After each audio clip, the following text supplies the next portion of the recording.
Apaixonados pela Palavra de Deus, esta é uma aula a mais sobre Bibliologia do nosso Instituto Bíblico Rocastel.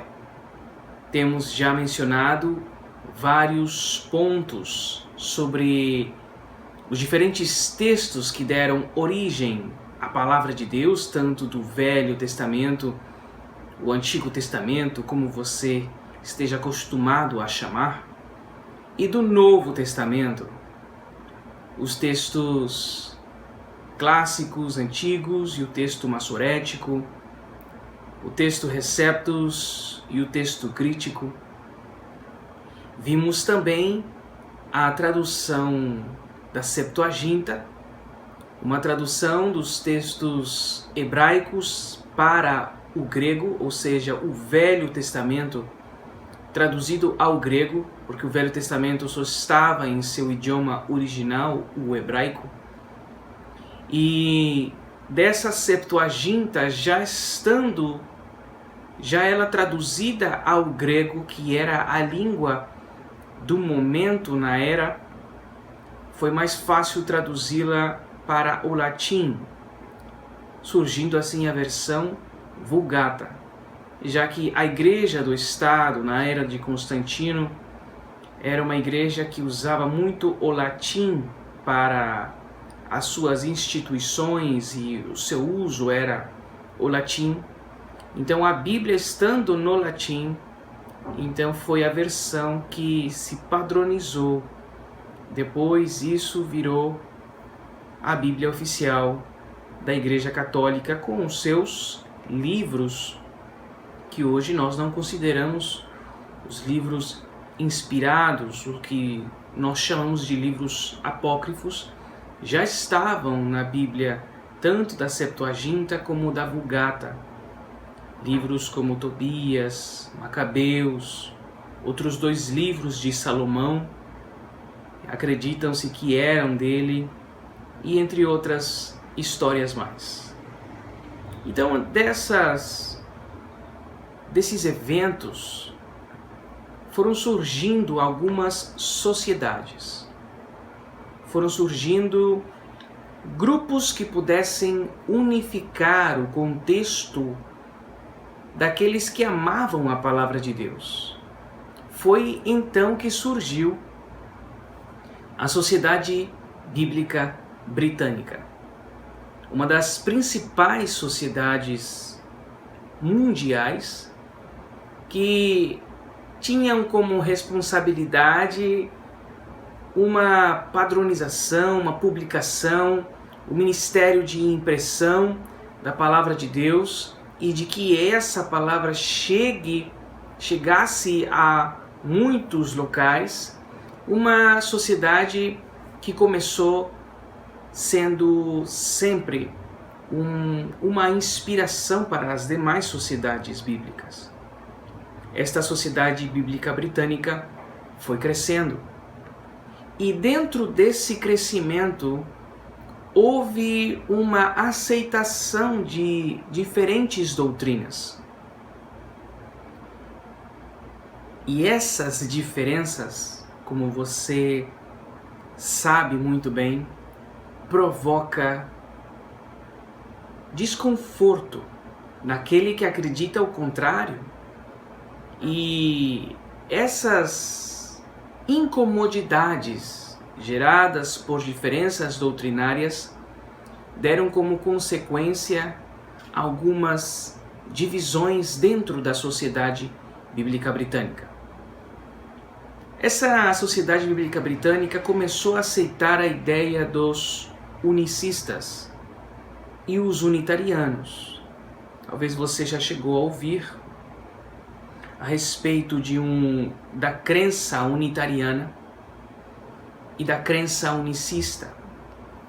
Os unitarianos acreditam que Deus é o único Deus, sendo Deus o Pai de Jesus. Ou seja, eles não acreditam que Jesus seja Deus e que o Espírito Santo seja Deus. Tiram a divindade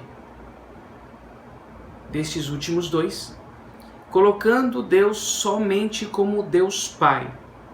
Jesus é só Senhor, é um grande homem dentro da hierarquia sagrada divina, mas não é Deus. E são três pessoas diferentes, mas somente um é Deus, que é o Pai. Esta crença unitariana trouxe muita incomodidade naqueles que acreditam em Deus Pai, Deus Filho e Deus Espírito Santo. Essas pessoas que acreditam em Deus Pai, Deus Filho e Deus Espírito Santo, elas são chamadas de trinitarianos. Estes trinitarianos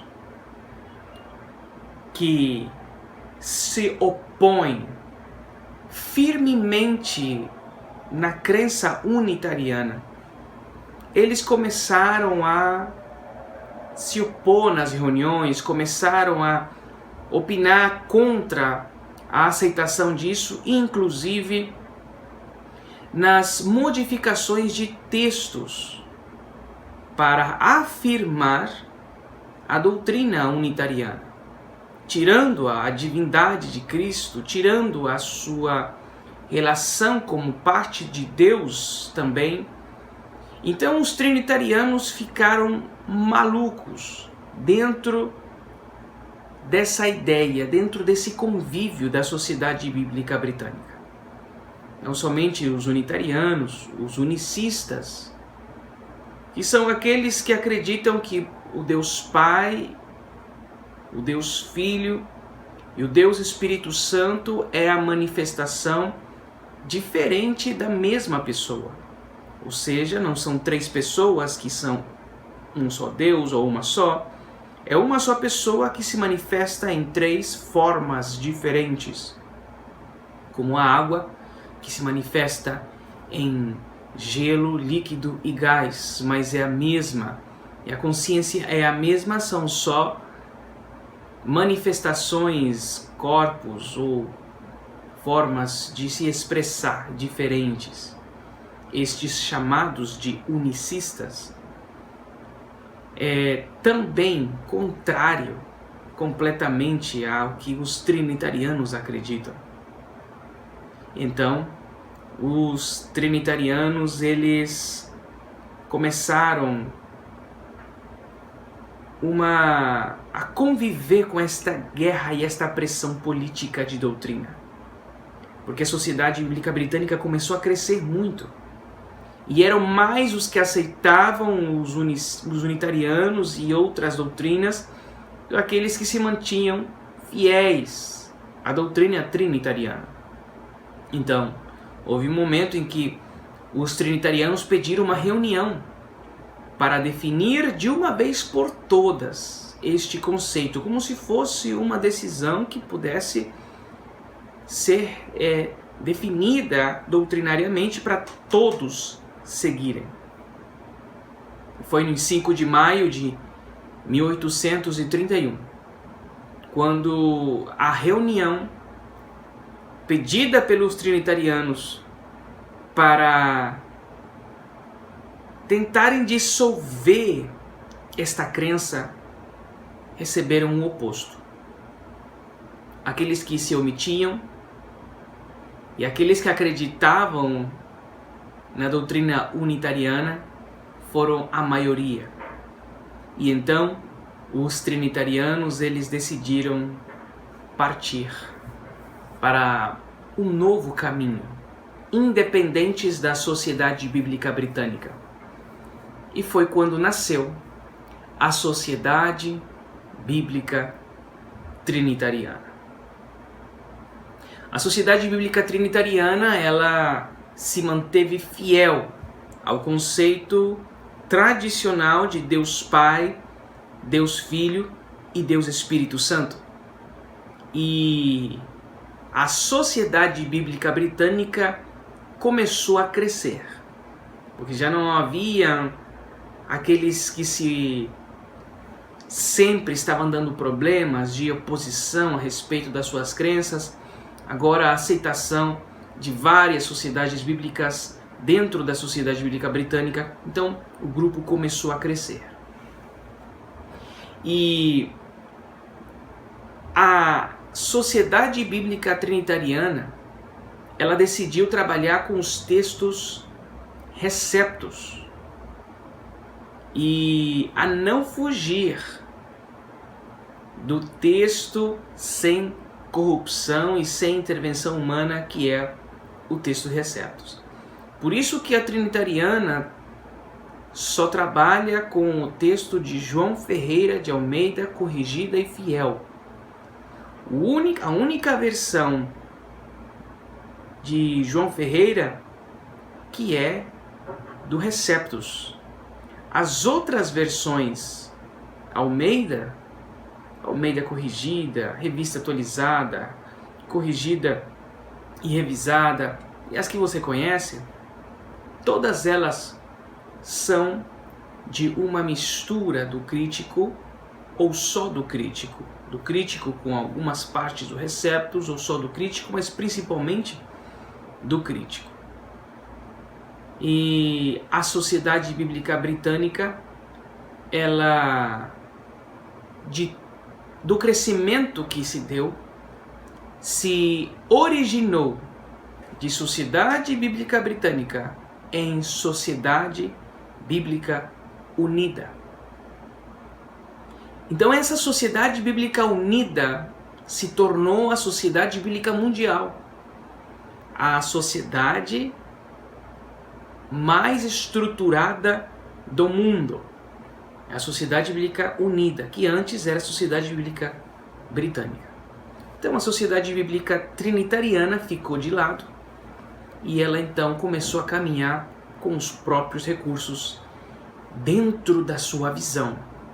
Não corromper os textos e não corromper a doutrina trinitariana. Então as demais sociedades bíblicas começaram a se unir à Sociedade Bíblica Unida. E foi quando surgiu da Sociedade Bíblica Unida, surgiu a Sociedade Bíblica do Brasil, em 1948. A Sociedade Bíblica Unida não só ficaram com os textos críticos, também como algumas partes do Receptus, mas elas receberam novos públicos com novas ideias para expandir o seu trabalho. Assim como ideias da Testemunhas de Jeová, entre outros. E eu vou mencionar aqui agora alguns importantes personagens da Sociedade Bíblica Unida e que também influenciaram a Sociedade Bíblica do Brasil. E vocês vão pegar mais ou menos a natureza da Sociedade Bíblica Unida e qual era a inclinação teológica da Sociedade Bíblica do Brasil e por que a Sociedade Bíblica Trinitariana decidiu ficar bem longe deles. Temos aqui, por exemplo, Bruce Metzger, membro do Conselho da Sociedade Bíblica Unida. Nasceu em 1914 e ele declara com toda a afirmação, com toda a certeza, que o livro de Gênesis, na verdade, não existiu. Ele nega a sua veracidade e chama o Antigo Testamento de mito. Ensina que o dilúvio foi somente local e não mundial. Ele foi o editor da Bíblia Revisada Standard, que contém uma tradução bem liberal e ecumênica. Ecumênica é quando você compartilha com outras ideias religiosas e você está aberto a elas. Quando você vê uma pessoa que diz, é que eu sou bem ecumênico, ela está se referindo a que acredita que talvez os budistas tenham uma verdade, os hindus têm uma verdade, que os africanos têm uma verdade, e que Deus está espalhado nas diferentes culturas, nas diferentes crenças.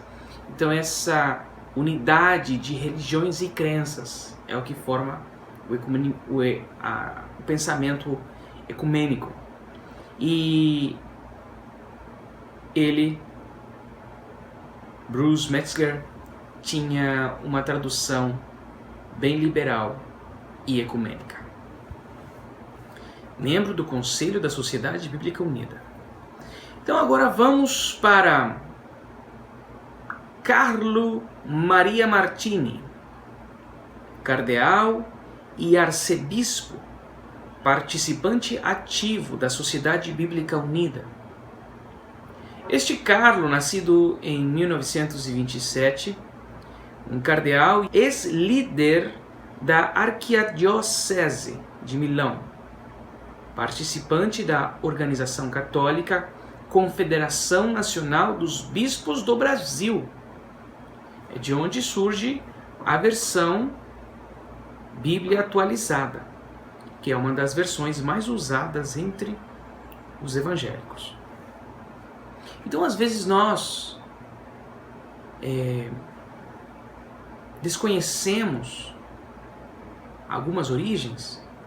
É importante pegar uma Bíblia e poder identificar nela a inclinação do autor e como que ela chegou até nós e o que o autor quis dizer com ela, com isso, com essa tradução. E você vai ver daqui a pouquinho, vou mostrar algumas diferenças muito pesadas a respeito dessas inclinações de autores que não concordavam com a divindade de Cristo, e versões que nós temos na mão, mas nós não percebemos os detalhes, mas estão lá, gritando para uma atenção nossa. Temos também aqui Eugene Nida, linguístico e tradutor, e criador da equivalência dinâmica. A equivalência dinâmica é um estilo de tradução por ideias. É uma interpretação do que o autor quis dizer no conceito geral da frase ou do versículo e não palavra por palavra ou princípio por princípio. Ele pega a intenção do autor e transforma numa linguagem simples e numa linguagem local.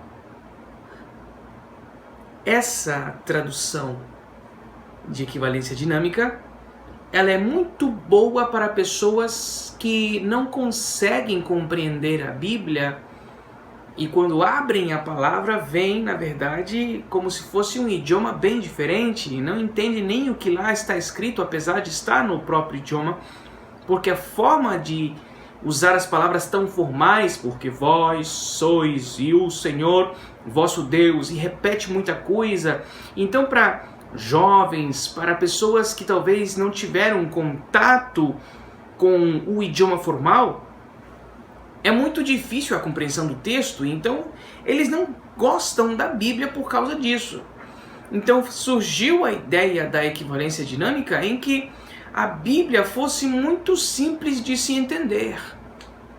Que Deus é contigo, porque você não estava no beco da desconfiança, porque usando palavras coloquiais, palavras da tua cultura, que nada a ver tem com o texto original, mas você pega a ideia geral. Esse texto, esse sistema de equivalência dinâmica é muito bom para evangelismo. Mas você não pode ficar só na equivalência dinâmica porque ela distorce completamente o sentido original do texto. Porque os princípios, os ensinamentos mais fortes estão quando você consegue inclusive entender palavra por palavra daquilo que Deus falou. Cada palavra, cada letra tem um sentido, um significado, um porquê, uma razão. Então quando você cobre esse sentido de Deus e você coloca em um texto dinâmico e coloquial para aceitar as pessoas a lerem a Bíblia, está top, muito bem feito. Mas depois disso, ensine a palavra de forma correta e ensine a Bíblia que é a correta. Porque se ficar só nisso, nunca haverá crescimento e nunca vão descobrir os segredos de Deus. Então este estilo de tradução, equivalência dinâmica, foi muito criticado. E muitos não aceitaram este estilo, apesar de eu compreender e entender que é uma estratégia fantástica, mas ela é limitada. E não podemos ficar só com essa versão, dizer, não, eu gosto e a minha melhor versão é uma versão de equivalência dinâmica. E eu vou mencionar, por exemplo, a Nova Tradução Linguagem de Hoje, a Mensagem, a Viva. São traduções de equivalência dinâmica que pegam a ideia do texto e perdem, não tem mais a conexão do texto original palavra por palavra. E daqui a pouquinho eu vou mencionar algumas diferenças de por que é importante você que estuda a palavra e você que ensina a Bíblia com a sua igreja, ela não ser uma versão de estudo bíblico, é uma versão de evangelismo. Use ela para evangelizar somente. O problema é que este Eugene Nida, ele fez algumas declarações, ele nega a expiação de Cristo. A expiação de Cristo é o fato de Jesus ter morrido por nós e o seu sangue pagar pelo nosso pecado. Ele não acredita nisso. Então ele afirma, e a inclinação da sua tradução é sobre isso. E então por isso que para muitos, a tradução da equivalência dinâmica não era nada aceita. Exatamente porque Eugene colocava as suas ideias teológicas em cima disso. Ele afirma que as visitas angelicais não são literais e que a Bíblia tem falhas por ser verbalmente inspirada. Então, é um estilo de tradução muito criticado pelo Criador. Temos também aqui Eberhard Nestlé, nascido em 1851, um teólogo protestante e criador do texto Nestlé. Este texto é uma versão baseada no modificado texto de Westcott Hort, e entre outros. Este texto, Westcott Hort, é um texto muito polêmico porque foi modificado. O texto crítico já foi influenciado por críticos modificados receptos. Agora este texto, Westcott Hort, já foi modificado mais ainda para uma melhor compreensão da ideia destes dois autores, Westcott Hort. Então, este é um texto muito também usado, mas é muito modificado. E Nestlé se baseou no texto dele. Então, por isso que muita gente não gosta do texto do Nestlé, porque ele já vem de uma origem modificada, trazendo muitos conflitos. E este camarada participava ativamente na Sociedade Bíblica Unida. Eu estou falando somente de camaradas que participavam da Sociedade Bíblica Unida. Temos aqui Robert Bratcher, tradutor da Bíblia em inglês, uma das suas Bíblias, Today's English Version. Nascido em 1920, traduziu essa Bíblia e para alguns considerada talvez uma das piores traduções do inglês. Exatamente pela sua equivalência dinâmica e se desvincular do texto original. Foi esta versão que inspirou a NTLH no Brasil. E este Bratcher, ele fez algumas declarações muito polêmicas. Se você investigar um pouco mais dele, você vai ver o camarada verdadeiramente era polêmico. Ele falou assim: Jesus não é a mesma personalidade de Deus. Ele falou: se construirmos nossa fé totalmente na Bíblia, então estamos construindo nossa fé sobre areia movediça, porque a Bíblia, ela tem muitos buracos.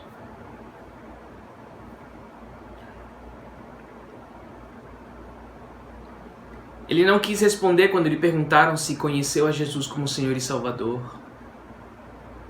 E o Dr. Aníbal Pereira, ele diz assim dele: o Bratcher sempre teve dificuldades em crer na divindade de Cristo e na eternidade da salvação do crente. Exibia sua opinião que o crente pode perder a salvação. Um verdadeiro herege, segundo a opinião dos ortodoxos. Então vemos personalidades, e entre essas existem mais, bem interessantes, liderando a Sociedade Bíblica Unida e influenciando na Sociedade Bíblica do Brasil. Então temos aqui um quadro que eu vou mostrar para vocês. A Sociedade Bíblica Britânica, fazendo resumo, e dela surgiu a Sociedade Bíblica Trinitariana. Então, a Sociedade Bíblica Britânica, ela começou a crescer com a aceitação de outras sociedades e de outras doutrinas e se tornou em Sociedade Bíblica Unida. E desta surgiu a nossa Sociedade Bíblica do Brasil. É por isso que você, para pegar uma tradução do texto Receptus, que é Almeida Corrigida e Fiel, você não achará na Sociedade Bíblica do Brasil uma Bíblia que vem só do Receptus. Aqui, a Bíblia que tem isso, ela pertence à Sociedade Bíblica Trinitariana, que é a João Ferreira Corrigida e Fiel. Uma versão excelentíssima e que de onde a nossa Bíblia, a versão de Nelson, foi também baseada e que recomendamos também muito.